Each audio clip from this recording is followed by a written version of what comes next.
Welcome to Screw the Commute, the entrepreneurial podcast dedicated to getting you out of the car and into the money. With your host, lifelong entrepreneur and multimillionaire, Tom Antion. Hey everybody, it's Tom here with episode 1089 of Screw the Commute podcast. Today we're going to see if you need a VPS. And what is a VPS? You say, well, my buddy Larry and my chief left-hand, right-hand guy is going to tell you all about it. And that's what's coming up today in 1089. And hope you didn't miss 1088 and 1085. Those were, 1085 was 5 AI hacks that'll just blow you away. And I decided, hey, I got so many of them, I'll do another episode, 1088, and that'll blow you away. And I'll probably do another one Monday, next Monday for it. So anytime you want to get to a back episode, you go to screwthecommute.com/ and then the episode number. All right, pick up a copy of our automation ebook at screwthecommute.com/automate free. Version 3.0 is the latest. And check out my mentor program at greatinternetmarketingtraining.com and my school, Certified to Operate by Chev, at imtcva.org. Also, if you have any interest in AI, or if you're lost to the max on AI, because you get pummeled with it every day, I'm doing a master class as part of a big AI summit, and I just recorded it today and just blew away the the guy that runs the summit. So watch for the announcements of that around the 9th or so of what month is this, Larry? March of 2026. All right, let's bring on Larry. Larry has got, oh my God, if you ever hear of Doan's pills, and a whole bottle's got like 100 of them in them, that's not even a fraction of the certifications he has in IT stuff. So, plus his boy is in IT, and I don't know, he's going to make his wife get into IT pretty soon. Oh, that's not happening. All right, Larry. So we're talking about VPSs, which is a virtual private server. So we got to tell people what that is and when you might want to have one. So let me start off by saying I have never, ever been compared with Doan's pills ever in my life. And I do thank you. You haven't been compared with some kind of ache? Yeah, back well, ache? okay. All right. Maybe so. And I'm glad you didn't say left hand, right hand, second hand, because even though I'm kind of used, I'm not that used. All right. So VP. Yeah, but you do get hand-me-ups from your kids. Oh, yes. Okay. So and you love them. For those that have not tagged it like this, I am sure somebody out there in the listening audience has received not hand-me-downs, but hand-me-ups from their kids, meaning they have technology, they upgrade it, they don't know what to do with it, so they give it to their dad. That's me. I am very happy with that arrangement. It has saved me thousands of dollars in MacBooks and iPhones and Kindles and God knows what else. So it's all good. It's all good. All right. So all right. VPS. Virtual private server. It almost describes exactly what it is, honestly. So let me just give you something right off the bat that's very simple. And I promise to keep this to about 10 minutes or so we don't overload you with all this other stuff. But this is a very important thing to understand. Most people will think of their websites, for example, like they think of an apartment. You rent a room in a big building, or you move into an apartment in a big building, or you can own your own house. So a VPS, a virtual private server, is somewhere in the middle. Let me describe. So if you have your own hosting plan for your website, which just about everybody else does, unless somebody else is paying for it or covering it, you are either on shared hosting, meaning your website is among, could be hundreds, sometimes even thousands of other websites on the same host. Or you can have your own dedicated server, meaning you are the only one that is on that server. There are pros and cons to both. One is a lot cheaper than the other, and so on and so on. So where does a VPS fall into this? A VPS would be similar to like owning your own condo, but it's inside a building. So let's take a look at this. Servers are physical pieces of hardware. A shared server is still a physical piece of hardware, but you're sharing it with other people. A virtual private server mimics a real piece of hardware, but it's actually virtual. So you will find virtual private servers, many of those on dedicated pieces of physical hardware. However, you're not paying the same price as a physical server because yours is private and it's virtual. So companies can create these things, expand them, contract them, whatever the needs are. So as far as you're concerned, when you log into your website or into your server, it's all yours. And in fact, it is, except it doesn't really exist. It's not physical. All right, let me jump in here for a second. So I just want to hit the just the regular hosting. See, if you don't know what you're doing, they're going to take advantage of you. They're going to keep lumping more and more and more websites on one physical computer until it will hardly run anymore. And if you don't know any better, your website takes like a calendar to load, and you're not doing speed tests and you're not complaining to them about it. And then you're just stuck. And then sometimes you get lumped in with spammers, and then that computer looks like it's sending spam. And if you send bulk email out from it, you're lumped in with all the spammers. So anytime you can get out of just shared hosting, or you're smart enough to complain and get them on a server computer that's not so overloaded. See, if you don't complain, they're just going to keep lumping people on there until the thing starts smoking. Right, exactly. Right, because it costs them money. They think you're all happy because you haven't said anything. Yeah. When in fact, so you got to learn. Website is suffering. We should probably do an episode on how to complain to your hosting service. Oh, that could take hours. Oh, jeez.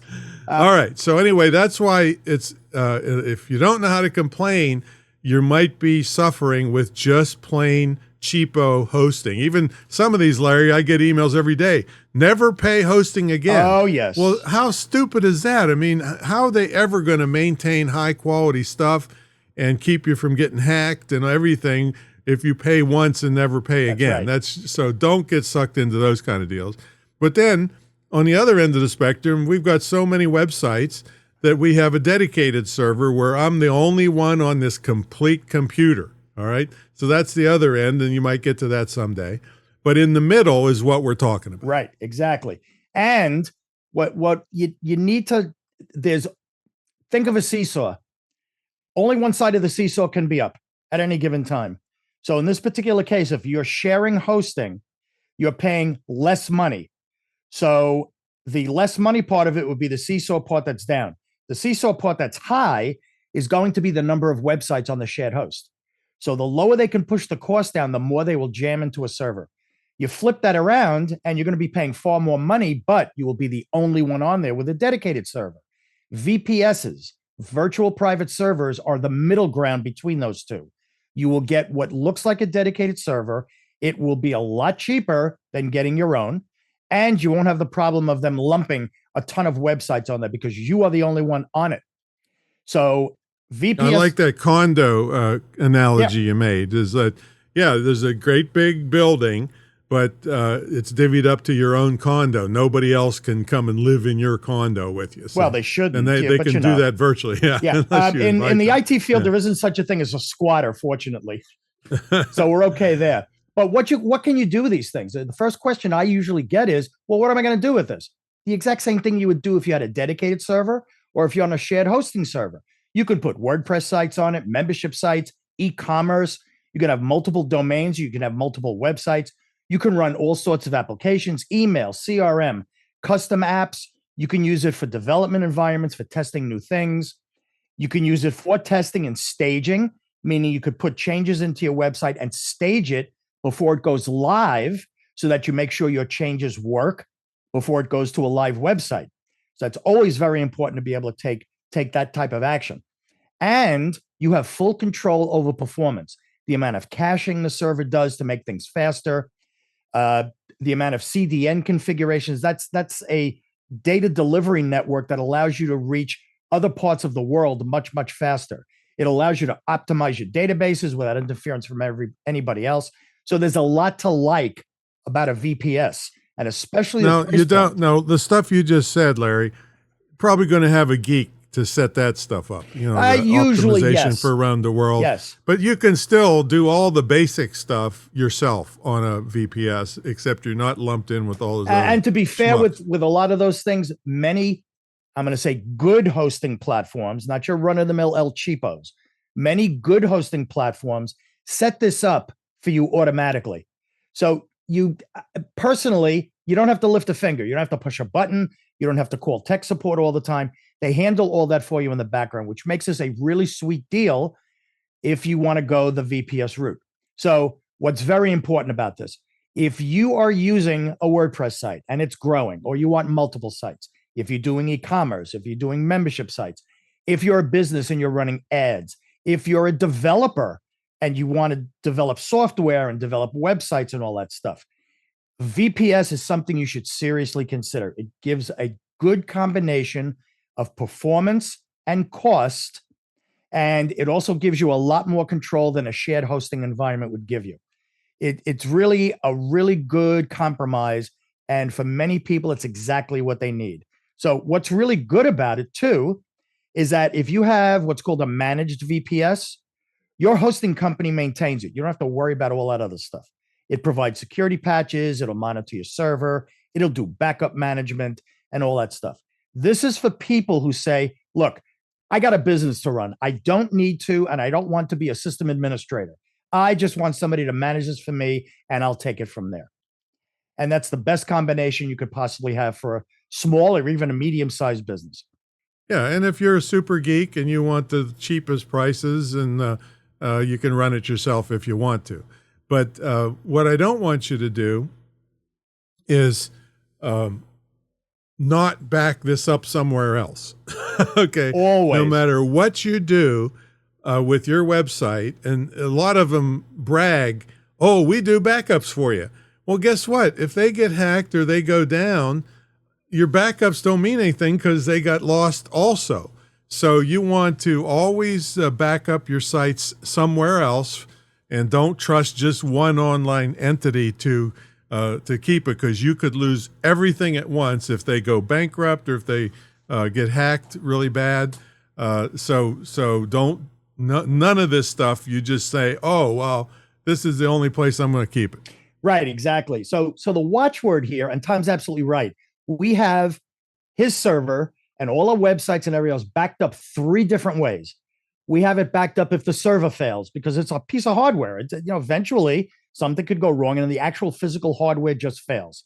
We have that fully backed up. We have all the websites backed up 2 different ways in 2 different locations.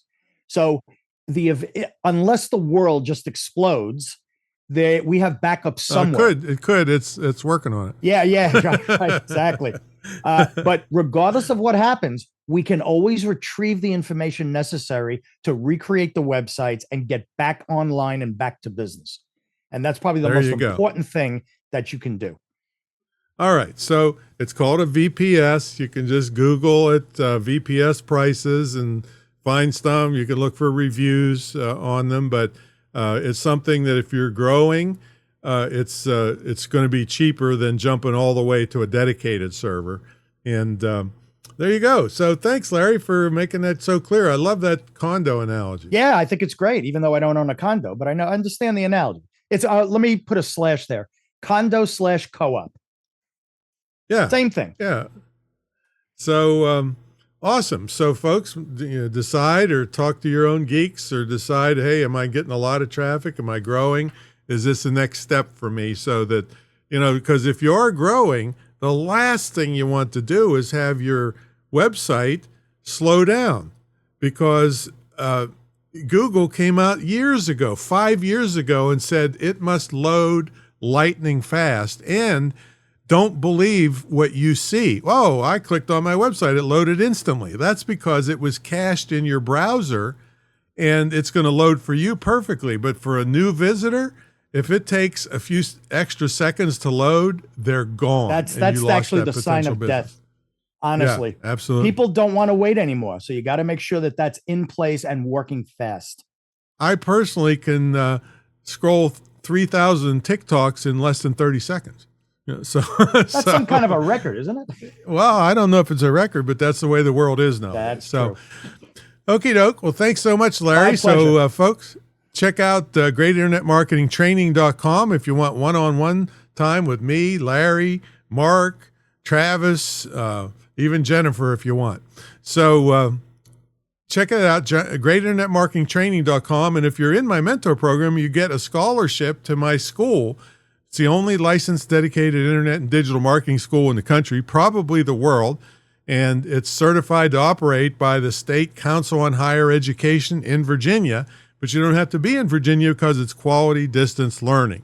So check it out and save yourself a couple $100,000 by going to a 4-year indoctrination school.